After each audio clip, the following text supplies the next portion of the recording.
wala namang kasal pero marami ang nakabarong. Lumakas pa ng ulan ay walang butas ang bubong mga sana dito kakatayin ay siputi ng gatas na nasa kaon at kakita hindi Pasko. Sila mesa ay may hamon sa sigurong Manilaan. Sa bahay na ganyan sabi pa nila di tumuhin matatagpuan ang tao na nagmamayari ng isang upuan na kung may pagkakatao'y pinag-aagawan. Kaya naman di niya pinakakawalan kung makikita mo lamang siya ay kisisigawan.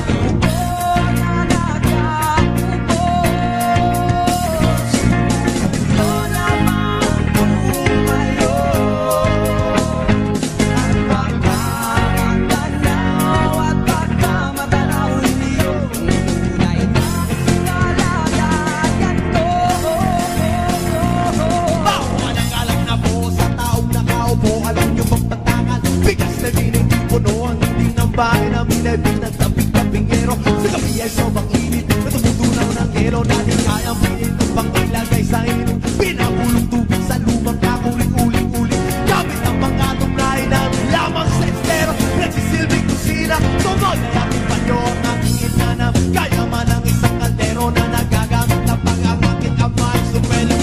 Kulang na kulang pa rin, kulang ang tuyong asin. Ang 50 pesos sa magkawin pagkakasyagin. Di ko alam kung talagang maraming harang. Mataas lang ang bakod, nagbubulag-bulagan naman po kayo. Kahit sa dami ng pera nyo, walang doktor na makapagpabalinaw ng mata nyo. Kaya huwag kang masyadong